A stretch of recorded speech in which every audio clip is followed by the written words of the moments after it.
My name is Tammy Glass, and I'm an associate professor here in the School of Architecture, and I've been asked to introduce Susan Szenasy, which I consider to be a fairly tall order, so I'll do my best to do it justice.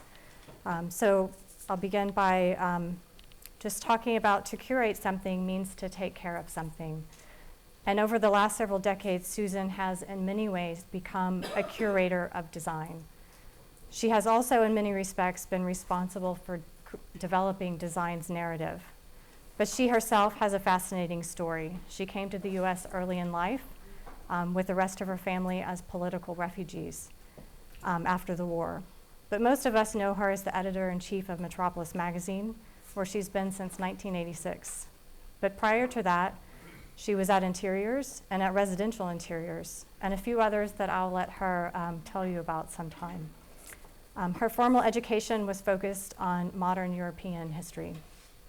She could be described as filling many roles, from writer, teacher, moderator, filmmaker, and lecturer, but I find that roles are labels that don't quite provide the full picture. In many ways, she could be described as someone who provides an humble, honest, humanistic, and critical point of view. What I admire most about her is her willingness to ask tough questions about what it is that we do as designers. But she does so in a decidedly accessible style and inclusive voice that truly allows anyone, whether trained in design or not, to participate in a collective conversation. She's spent her lifelong career tirelessly encouraging us to engage in informed dialogue about an integrated approach to design at all scales and from all points of view. So on that note, I'm honored to introduce our guest, Susan Szenasy.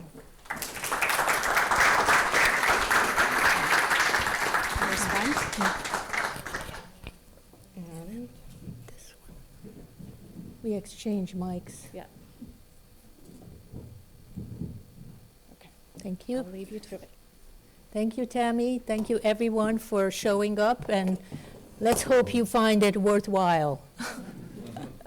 So I had a wonderful day. I saw some grad students giving presentations, very impressive, and I'm always very impressed by the kind of work that is being done today, and it is way ahead of a lot of things that we did even 5 years ago. So you should be proud of yourselves and keep up the good work. So making things in the digital age. So I'm thinking, I like to start with this, because unless we know where we are and unless we understand that this is the limit of our lives, then we're going to be doing some very stupid things. So I think this is a 1972 image of the Earth seen from space for the first time in history. And we began to understand that we belong here, that this is who we are. And as a student of history, I always look where we come from, so that I could get a deeper understanding of where we are now and where we might be going. We never know where we are going, but where we might be going, so that we can prepare for those eventualities. So I'll start with a pop culture observation. How many of you saw the film Hidden Figures? Great. Those of you who saw it will recall vividly that some of the most groundbreaking computational work which made space travel possible involved the mathematical intervention of a very smart group of African American women who were known at that time as computers. Their mathematics kicked off what became our space program and our world of computing at all scales. You might also know that one Katherine Johnson, the central figure in Hidden Figures, was among the brilliant women and men whose work continued something that began in the 19th century. This was a group of men and women who were assigned to count the stars, identify and count the stars in the 19th century. So can you imagine that something like as big as the space program, which we explore the stars, depended on people who actually observed through telescopes where the stars were, and they cataloged them, they put them on glass plates, and created an understanding of what our seeable universe was. One woman in that group classified more than 10,000 stars. So there was already a lot of really interesting involvement. So going forward to the 20th century, to 1936, the US government establishes an agency that was the predecessor of NASA. And that also included a half a dozen women. And especially in the computer pool at Langley Base in Virginia, where the NASA and its predecessors lived for a while. In 1941, President Franklin Delano Roosevelt signed an executive order. These were executive orders, not some frivolous, nasty, mean orders. Here's what Franklin Delano Roosevelt said. That in order to increase the American workforce that was needed for the factories that produced the war machinery during World War II, the materials, the airplanes, the ships, the tanks, and various other things that it took to wage a world war, the U.S. Armed Services was under his directive. He banned, and I quote, discrimination in the employment of workers in defense industries or government because of race, creed, color, and national origin. 1941, Franklin Delano Roosevelt. You will notice that this 1941 executive order did not include gender. So apparently for Franklin, gender was not an issue. But as the war wore on and the men joined the armed services, Langley, which is located in Virginia at the heart of the segregated American South, began recruiting African American women with college degrees.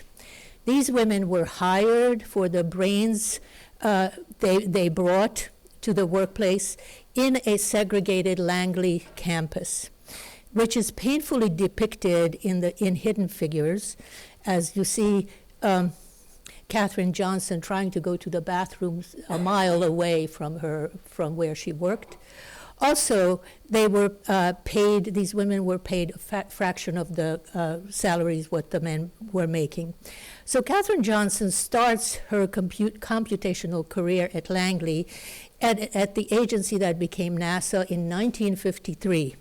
And as the film and the preceding book depict, Johnson was a child prodigy. Nearly 10 years into her work as a computer, she got to calculate astronaut John Glenn's 1962 flight into outer space and around the Earth. By then, NASA was using IBM computers to make the spaceship trajectory calculations. But as the movie tells it, and as others who were there at Langley document, John Glenn did not trust the IBM computer.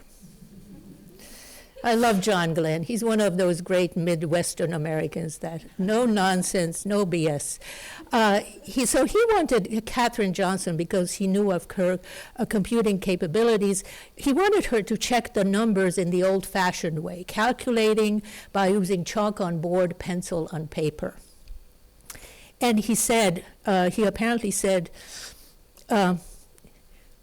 if she says, she pointing to her, if she says the numbers are good, I'm ready to go. And he left the Earth's gravitational pull, and he left his home planet, all on Katherine Johnson's calculations.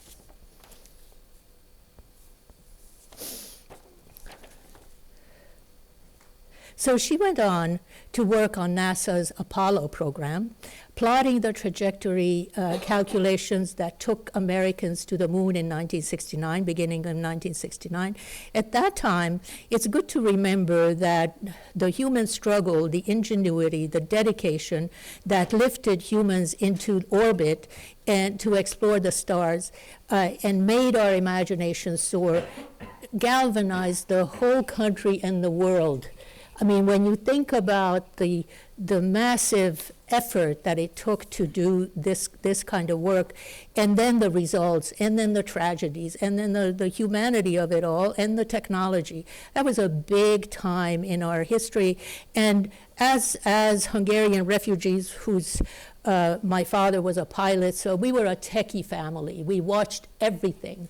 He and I were addicts of the NASA program, so we knew everybody who flew what and how they flew them. So he really initiated me into this world. So this heroic world happened despite terrible conditions created by entrenched racial segregation. The crew of Apollo 17 took the images of the Earth from space, the kind of image that you're seeing here. This image and others that followed were widely disseminated by NASA and an eager press enamored with American innovation. At that time, this was, if you lived at that time and you understood what this kind of adventure meant and what it meant to us psychologically as a nation, you will never forget those times. So our digital life started with these pioneers in technology, engineering, code writing, manufacturing, and communication. In the ensuing decades, the NASA photos continue to document climate change that anyone with a computer can track in real time. Droughts, fires, superstorms, hurricanes, floods, tsunamis, massive power outages are all recorded in living color. And so is the damage these climate events leave behind. African American, okay, so we're in the next page. More than anything else, this image has seared itself on our retinas and into our memories. It shows clearly where we belong in the vast universe. We have grown to understand that our home planet's well-being is all of our well-being. Here, life in all sorts of forms is a connected chain of relationships. Today, we place new value on clean air, clean water, and fresh food. In fact, a major wellness movement is now upon us. We see this, for instance, in the new workplaces where agile workers demand mobility. Life depends on movement, sunshine, fresh air, connections to the natural world. It's a far cry from where ergonomic chairs in the 20th century were designed to put us for 8 hours in front of our computers or typewriters and sit there really testing the ergonomic performance of chairs, which, as Niels Different, the major inventor and user of ergonomics, said it could never happen. The human body was not made to sit as long as that. So now we know. As cities all around the globe grow denser, more populous, more urban, than we could ever have imagined before, as every aspect of our lives is touched by some form of digitization and the behavioral changes that digital culture has created. We yearn for something much more simple and real. We call it authentic. Some of us hope the countryside will fulfill our rural dreams. This may be wishful thinking, a diversion from the hyperactive city living, or the financial ability to buy ready things. Books like,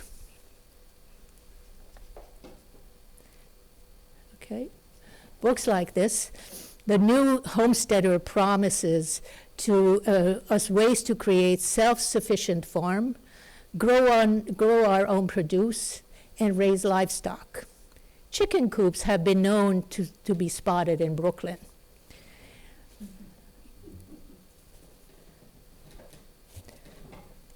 Okay.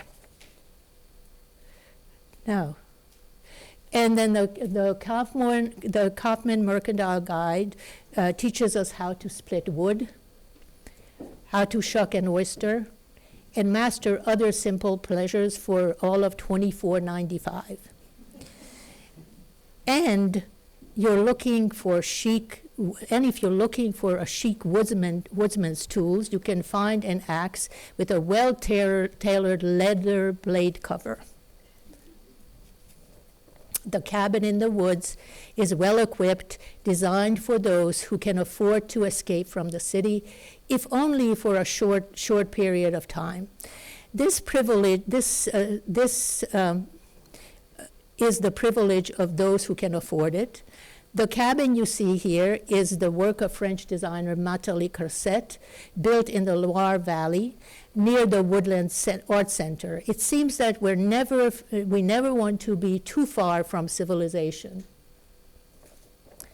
The milking stool, that small and sturdy piece of furniture invented by farmers for a person who milked the cow, is now a fashion statement. Having lost its humble origins, the milking stool is often crafted numerically by numerically controlled robots, while providing the mystique of a rosy memory of a simple life. At one of the most inventive design schools, the Eindhoven Academy in Holland, one student designed a contraption that gives a high-tech touch to sheep shearing, sheep farming. Here's how he saw it. After the shepherds shear the sheep's wool, they degrease it, wash it, dry it, card it, and felt the wool. This way, said the students, the shepherds preserve their traditional skills while participating in a sustainable model of production. Note the solar panels. They provide fossil fuel, not fossil fuel, but renewable energy for the wool processing.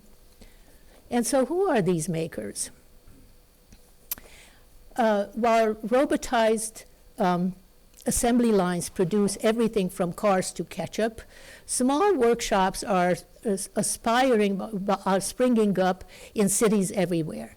These entrepreneurial workshops are run by a new generation of skilled craftspeople. Maker spaces occupy old buildings, pop up on college campuses, in urban and suburban high schools, as well as in grade schools. They all testify to the fact that being a human being, we want to be making things with our whole body intelligence, not just with our brains. Remember, the 20th century was all about the rationality of the human mind, based on Descartes' idea, cogito ergo sum, I think, therefore I am, and now we know that I think, therefore I am, I feel, therefore I am, I connect, therefore I am. So we are a much more complex creature than we thought we were. Our first maker cover was December 2012. It featured two industrial designers who ran a workshop like a lab, part making things, parts researching materials and processes, while working to invest in their intellectual capital. So what you're seeing is a CNC cut model, but it was cut in such a way that there was no waste in any of the cutting.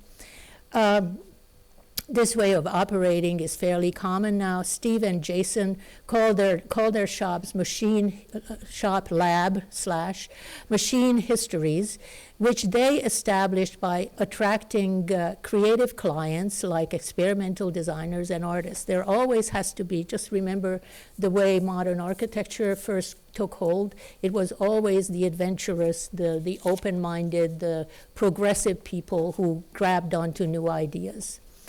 They told us that they think through the machine, and this is a kind of very important shift from the old manufacturing method. And they also said they want to make something perfectly imperfect. every machine, they say, has its own idiosyncrasy.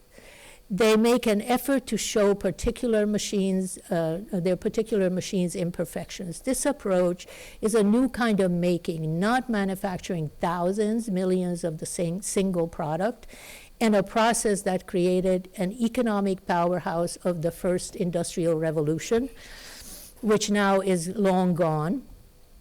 It also brought us poisonous smokestacks, polluted lakes and rivers, the price we paid for all these affordable goods. The 21st century makers focus on batch production with variations in each object that come out of the same shop, intended for audiences that increasingly look for the unique and not volume. Stephen Jason made this headboard from DuPont Corian, a solid surface material, by the way, that was invented 50 years ago. And I want to have an aside here. So why do you think it's called Corian? It's not some sort of big $50 billion branding exercise. The inventor's daughter's name was Corey and Ann. Corian. Rita, why don't we do that anymore?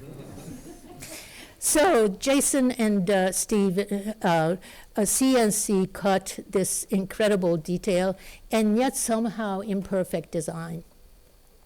CNC, as you know, refers to computer numerical control, which requires strong skills in design, writing software, computer programming, as well as knowing exactly what each machine is capable of producing and understanding how your material behaves when it's being worked on. The small-scale, relatively inexpensive machines made the digital maker movement possible. Digital intervention also helps create new possibilities for expression and new kinds of jobs, by the way. We began reporting on 3D printing in April 2013. 3D printing, otherwise known as additive manufacturers, which lays down layers and layers and layers, just like a printer does, but it's not. A printer is one layer. This is like thousands of layers.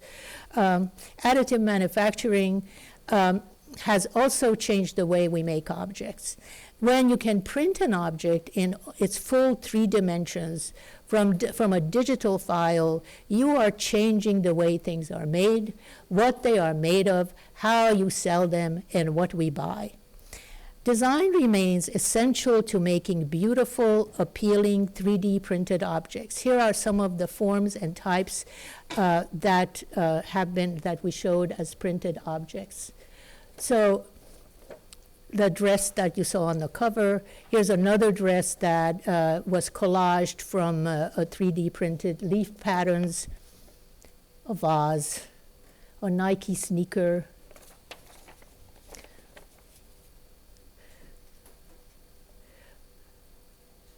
the back of a chair, a Herman Miller chair. Now, this is very interesting to watch. If you've been watching auto manufacturing or large-scale furniture manufacturers, both of them are Michigan natives, you see a lot of 3D printed parts in furniture as well as in automotive manufacturing. Model building for architects, the leg of a young woman who lost her own. And then if you go online, you will also notice some really interesting new ideas that are not necessarily designer-driven, like with this one, for instance, building parts designed by digitally savvy architects, the container for Prince's ashes, sunglass frames that are printed with recycled and natural material, a gun, a human ear. On our March 2014 cover, the makers, we called the makers, we had the letters 3D printed and assembled by our art directors for a photo session. Unique, one-of-a-kind, special order are all possible for a generation looking for their objects to be unique. The legacy manufacturers like the aluminum fabricator Neil Fahey from Los Angeles set up shop during the Second World War. Recently, they started pushing the limits of computer-aided, computer-designed, computer-aided manufacturing, CAD and CAM for short. The firm invented a way to make new surfaces for large-scale architecture projects like this shop in Toronto. A close-up of the same Louis Vuitton facade shows how intricate and delicate digital craft can be. It turns out that software design, when it drives the making of this kind of unique product, can rival the handcrafted. Even if we don't concede that possibility, we can appreciate what this kind of production can do for us. When I look at this image, I see human ingenuity, attention to detail, sensitive use of material. Maybe we don't have the right word yet. We just call it digital craft for now. This super desk could not have been made without robotic manufacturing. It is 1,100 feet long, the surface of this desk, and was designed by the architect Clyde Wilkerson and CNC machined by an advocate of robotic manufacturing in architecture. His name is Andreas Frisch. The desk is almost as large as the facade of a building. And it's become a test case for Andreas, who believes that machine-made will eventually become much more important to designing and making architecture. He is convinced that the manual approach to building will not go away, but that there will also be fully automated shops to produce different types of building components. In this process, human participation would take on the roles of quality control and supervision by those trained to understand materials, proportion, pattern, stability, and let's not forget beauty. Another area where job growth will probably be seen much more in the future. Andreas is among the new breed of technologists. He is forging the link between the world of robotic fabrication and architecture. His skills make him an integral part of design teams who rely on expert programmers and fabricators to realize their unique designs. Here's how he put it, and I quote, "The master builders and architects of the past were designing what they knew and what they knew how to build. Now we can design and build what we don't know and explore the possibilities." That's a pretty spectacular thing to be talking about. So Andreas sees robotic making as freeing up the creative thinking about architecture. And it's about time. So March 2015, we're seeing so much activity in traditional craft and digital craft combined that it prompts us to ask, is everyone a maker? We are, and oh boy, okay, well, my screen just got clouded, but I will keep going. We were reminded of the 19th century arts and crafts movement that reintroduced craft-based household furnishings, alternatives to industrial production. The arts and crafts movement's leading advocates were John Ruskin and William Morris, as most of you know. They thought that the crafts revolution could slow down industrial revolution. They saw industrialization degrading labor, social structures, and living conditions. Their idealized arts and crafts movement re-envisioned medieval craft and connected it with the fledgling socialist movement. They saw design and craft as a form of resistance that would reconnect labor, products, capital, and people. But as you may know from your reading of history, arts and crafts in reality served only the wealthy Victorians and never made it to lower income homes. Yet arts and crafts continues to appeal to us with renewed vigor once more as a legitimate way to inject our humanity into the commercial market, which is dominated by sameness. Contemporary makers are reimagining creativity and production. today's maker culture, like its predecessor, wrestles with the questions about nature of labor, the status of objects, and the meaning of design in our time. Today we are looking for environmental and cultural connections, stories that our possessions tell us and others about us, and connecting with the makers themselves. The more we connect to each other by digital means, the more we need to connect with each other as human beings. We are looking to be inspired by their creativity, to learn about their lives and skills, to make a deep dive into understanding how our favorite objects are made. Okay, so guys, I have a problem. Can I see? Yeah, it's this thing. Oh, okay.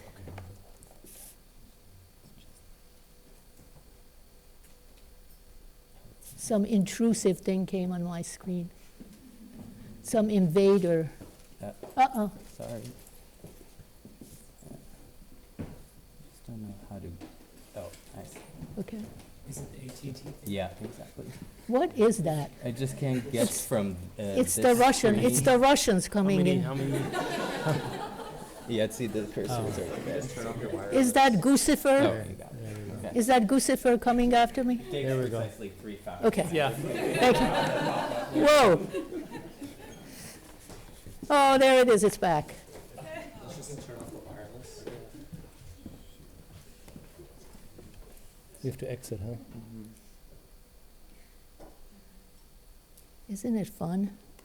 Technology. Technology is really cool. You have no links or anything, right? No. So now what? I'm you're good to go?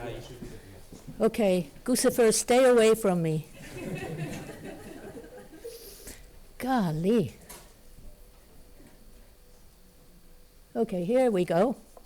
In Bloomington, Indiana, Roland Ricketts practices indigo dyeing that he learned in Japan, where he met his wife, Chinami. He is now cultivating indigo on their Indiana farm to supply dye to other people.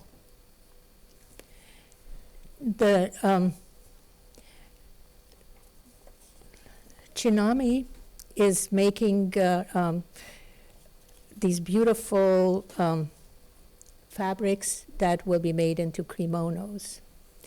Now, the choice, this is what Roland says, the choice we make to plant, harvest, dry, and winnow, compost, and create indigo dyed textiles by hand is not one of necessity. Rather, it is a conscious choice that places value and meaning on the actions we take in the world and in our ways of making.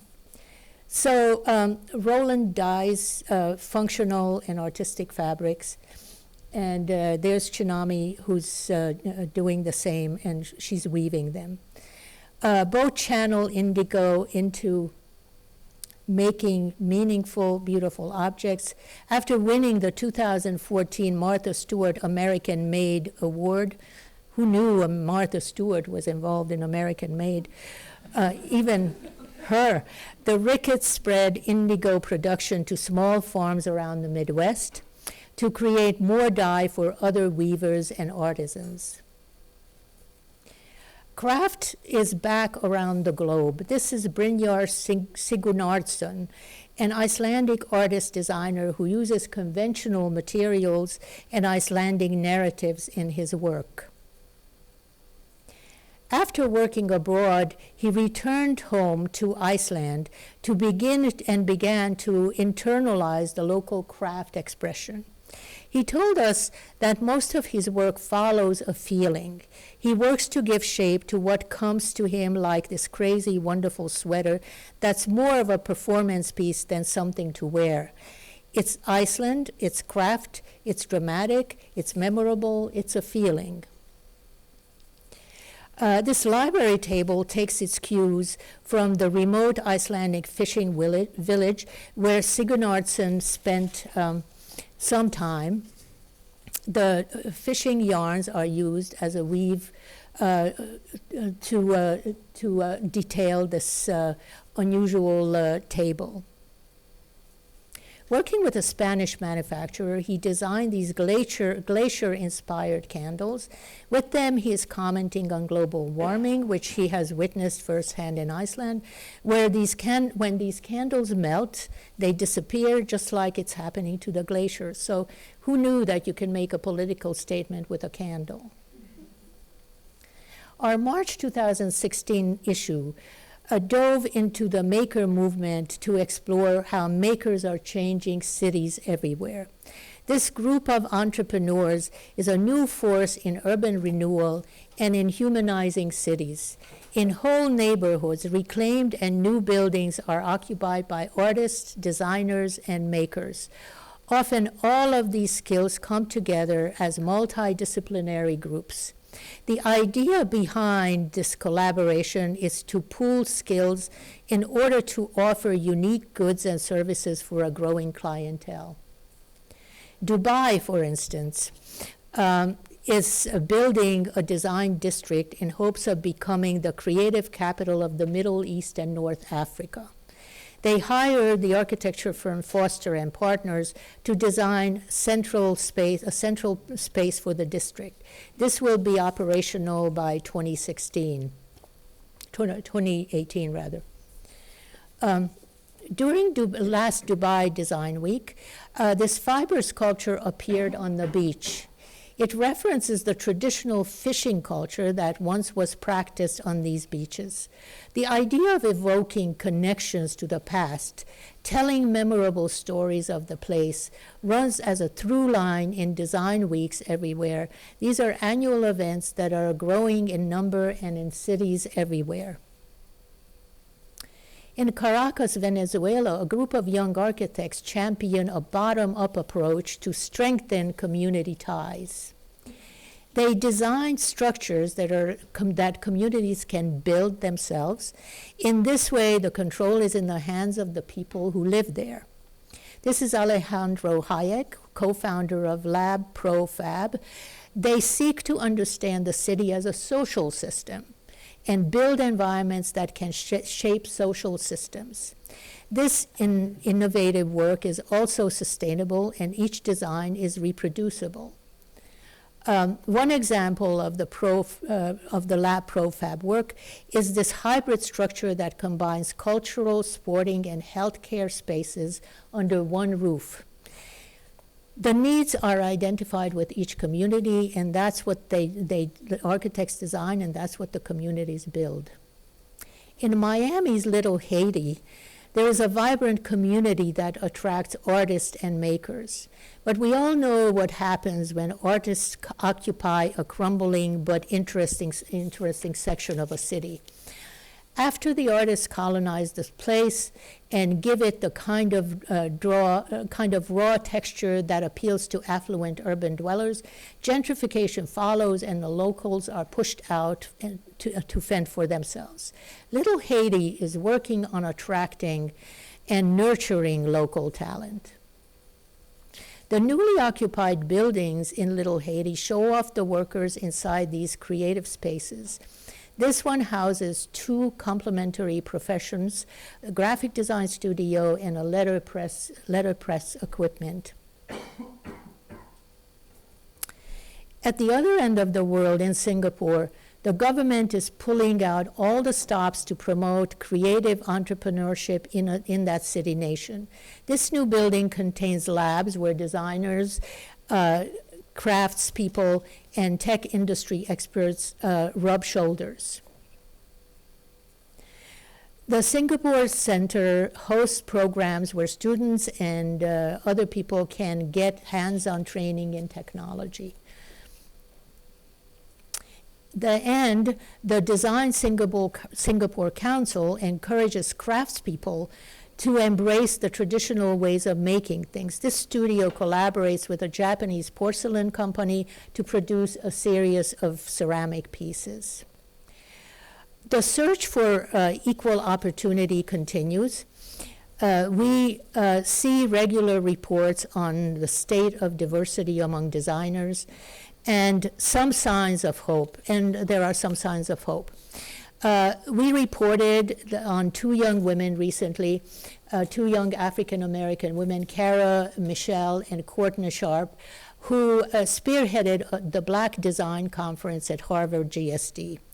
Subsequently, we put their school on our diversity champions list, recognizing educational institutions that work to correct the profession's notoriously segregative attitudes toward who enters the profession. Here we have five American women, African American Asian women, who are spreading the idea of diversity. So I start with my favorite one is Nao Tamura. And if you go on her website, you will see that she blogs in Japanese. And needless to say, her English is perfect too, because she also blogs in English. Her beautiful, simple objects form from metal to glass, as well as a number of other materials, have a global appeal. She has designed products for Lexus and Wonderglass, and has worked with such stellar names in high-end furnishings as Artec. This collaboration with Artec has led her to win the 2010 Salone Satellite Award at the Milan Furniture Fair, which of course tells us, that award tells us that she had the drive, the design skills, and the smarts to get herself to the Milan Furniture Fair, to show her work to the world and meet design directors looking for new talent. Now shows her work in like this chandelier at other furniture fairs like New York's ICFF, which is coming up next month, and in galleries. Her MO is constant outreach to build her networks. Clearly, she feels that great design is not enough.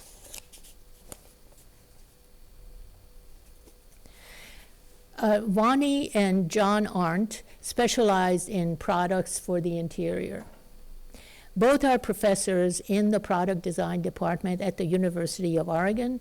Last year, they won the American Design Award at Wanted Design, also part of New York Design Week in May. Wani and John make these they're really active participants in both research in design and in manufacturing. They make these beautiful, very simple, useful objects that are beginning to be identified as their line. Sayet Liu grew up in Hawaii. She makes finely crafted furnishings to order and sells these through a New York retailer, Colony, which in itself is a new kind of a store. And many of these are springing up in other cities also. I have not been able to find a picture of Saret because she doesn't seem to want to take her picture taken. I found one where her back is to the camera. It reminds me of myself when I was a kid. But she clearly wants her designs to speak for themselves, and they do. Mimi Jung started out specializing in product design and then went on to design retail and corporate interiors for innovative startups. One of Mimi's recent clients is Everlane, the San Francisco clothing brand. This company itself tells the story of today's entrepreneurial generation. The founder of Everlane has a background in computer engineering and private equity. At one point, he began to think about what he was buying when he bought a t-shirt. He decided to tell his customers who shop at Everlane exactly what went into making his t-shirts, including materials, labor, transportation, and the relative sustainability of them all. Mimi translated Everlane's merchandising openness by creating a sunlit, open space that for the young employees who want openness as well as a connection to nature. Ari Yasoda and Ryan Upton see everything as architects do. They design interior spaces, objects, and ready-to-wear apparel like the things that they're wearing. We chose them as new talents in 2014, rather. The designer who nominated them told us that the two of them have made a life taking what shouldn't work together and making it work as if it always had worked.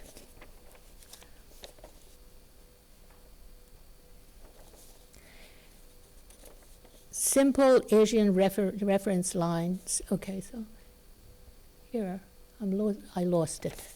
Okay, here they are. Simple Asian reference lines define their eminently wearable clothing. So you could see the Asian influence, the American pragmatism, it's all there. The designers whose work I showed are mindful of our home planet in many ways. They employ craft methods and grow their own materials. They use digital technology to make beautiful things in clean, non-polluting workshops. They find thrown-away neighborhoods and revive old buildings as workshops and collaborative spaces. In neighborhoods where they settle, they reach out to the locals and offer them job training. Katherine Johnson, now 99, once said with mathematical precision, "In math, you're either right or you're wrong." She was right. Her stellar work brought us closer to understanding our home planet, space, and the amazing intelligence and the resilience of the human spirit. And it also helped us to shape our thinking, the thinking of the next generation, who will always keep this in mind. And I hope that you do. I hope we all do, because we have nowhere else to go. Even though we may go into space, we have to come back. So, that's the end.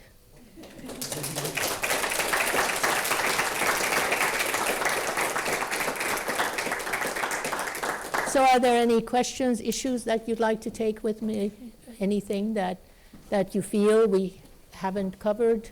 Since this is all familiar to you, so I'm speaking to the converted. I have a question. Yes. So your presentation focused a lot on, you summed up in the end, interior spaces, objects, and wearable items, clothing. Is that just a focus that you chose to highlight, or is that just where digital fabrication is at the moment? I mean, you see digital fabrication everywhere, but there certainly is a lot more on kind of more intimate objects like furnishings, the things that we want to buy, or vases, or objects, because it's experimental in a way that there's an audience, more of an audience for it. So this is early days, so I don't know exactly where it's going to go, but it is beginning to open up the dialogue. So I think people like to buy things for themselves that they can use. So maybe that's why this overemphasis. And as I mentioned, 3D printing of human ears and guns, but I didn't show them because we know what an ear looks like, and that wasn't designed. God designed that one. So there was no designer involved. And certainly guns don't need any more exposition visually. So, but there's a lot of that going on, but less design directed. The things that I chose and we choose are design directed. So, and that's where designers feel that there's a market for their capabilities are right now. Doesn't mean that a year from now, 2 years from now, it's not going to go in a whole new direction. And I also like the fact that, for instance, that chair, that Herman Miller chair, has the digitally fabricated backing, the backing of the chair, because that means that large manufacturers are looking at these and using these devices. Although from what we understand from our president, we need to create jobs in manufacturing, but most of those have gone the way of robotics and this kind of new kind of manufacturing, and not the worker-oriented manufacturing. So it's in flux. And the fact that people like to relate to the objects they buy is they probably relate more the things that they use, they sit on, they touch, and that's why we're there. Anyone else? Did that answer for your question? It did, yeah. Yes. I'm curious to find out from the title of one of the magazines, Everyone is a Maker, if you're finding new developments in open sourcing for architects and designers. Open sourcing. Open source. Yeah. Creative Commons. Yeah, I mean, I think all of that is very much part of the conversation. It was more so maybe even 3-4 years ago. I haven't heard that much conversation about that recently because there's so many things that are now being reinvented, invented, using the new machines, using the new ways of making things that I think everybody's too busy to kind of figure out. I think, was it Corey? Is Corey here? Yeah, I mean, he showed us his graduate projects, and there were all these kind of ways that he made the pieces, and then he said, what was water jet cutting he hasn't used, so he ended up using water jet cutting. So there was all these layers of making things, and then he added one more possibility to make it work. So I think that's where we are right now. There's a lot of experimentation, a lot of new ideas, and at the same time, it's not fully formed. I mean, remember, Henry Ford took the assembly line a whole century to realize itself until we went into robotics in the second and third industrial revolution, and so I think that it's going to take a while. But it is what I like about this, and what I really feel very strongly about, is the human spirit that is in the making of these things. That people really feel that their fellow humans want something that they can remember, they can touch, they can create for them as unique items that is special for them and not for everybody else. And so that to me is a value of objects that is not just a mass production piece. I used to have friends who bought 24 shirts at a time. Why? I mean, but you know what I mean. It's available, it's there, you buy 24. And we're saying, maybe you buy 5 vases, but the vase, the 3D printed vase, it's the technology, it's the form, it's the color, it's all of those things that make it unique right now. So you want to buy that. You also want to know about the craftsperson. You also want to hear about the stories of how something is made. So that's kind of a wonderful place to be right now, because our lives are richer as a result of knowing each other a little bit better, knowing what skills we have, and knowing what the stories are behind what we purchase. So that's where we are. I have no idea how this will progress. I think machines, we just did a story on the fact that Singapore is now making these small, very small machines that cut the material that are like about half the size of this table. So when your manufacturing capability is run by these small machines that are portable, it's a different story than what we've seen before.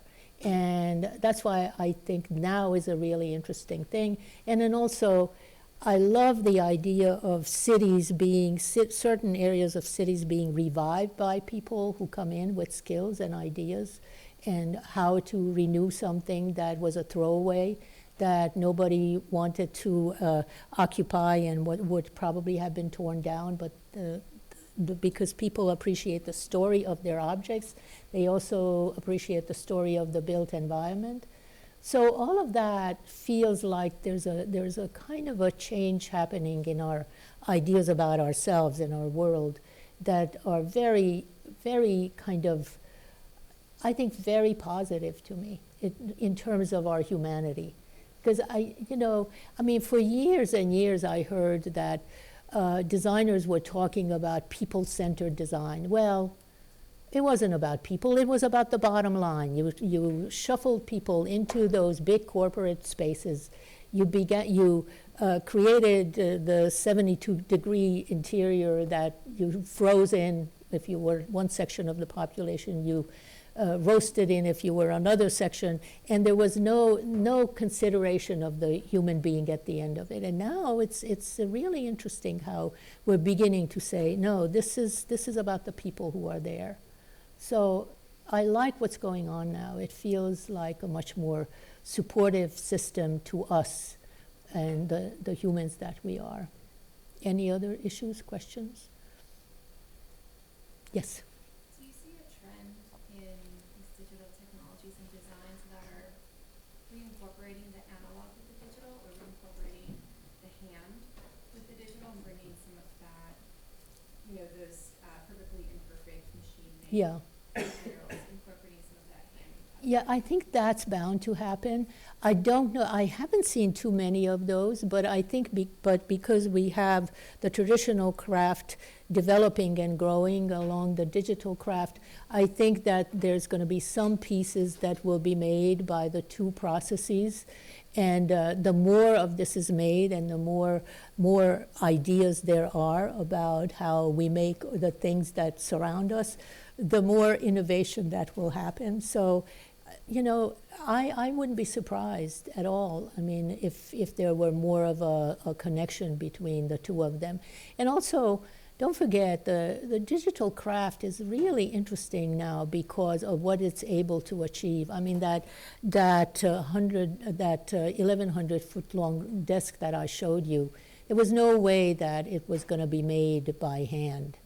I mean, just the very volume of it, and because you're talking about the scale of buildings, there are some details that we will want in our architecture that are not going to be made by hand, and then some that will be. So I think we have to be open to all of that. I think the fact to consider is that both are available. And as designers, you can choose how you want it to be made, where you want to spend the money. I think that's one of the issues. You're always balancing funds and skills.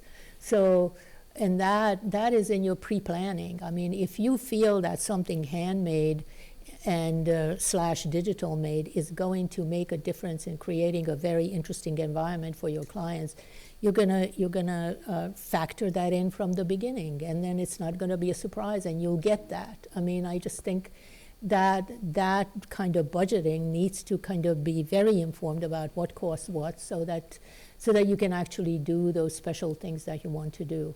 But I would not be surprised if we had more crossovers. Yes, back there. Wondering about the relationship of the concentration. Quite often what you're saying is sort of a more of a human ecology or social ecology way of thinking. I'm wondering, when you choose these projects to go into the magazine that you published, which is a wonderful magazine and very informative, but it would be very interesting to get a little bit into the sort of nature ecology and how something that's being done in a certain place is supporting nature or actually solving a problem of management of what humans have past done that have destroyed something, and then this craft comes along and is actually reparative. Do you ever get into that kind of You're talking to my converted self. I want to do this so badly, you have no idea. And it's very difficult. We have not gotten to anything that does that. I mean, we can look at how, landscape architecture, urbanism plays together, and how one remediates the urban environment and how all of that works together, which we have done. But I think what you're talking about is much more complex. So I am looking for those projects because I think that is also part of our humanistic look at the world, is that nature is hugely important to us. Now that we know from neuroscience that, and it has been proven, that we are creatures of sunlight, of air, of wind, of all of those things that nature provided us from our first, when we first stood on two feet and tried to understand the world. And that those forces are with us, and they're not going away. And so we're beginning to understand that in a really interesting way. And once we really internalize that more, I think we'll have more of those. But we haven't had that much good luck with finding those stories, because it's either landscape or it's something that is kind of not satisfying enough. So, yeah, if you know of any projects, tell me, I'll do it. Okay? Thank you.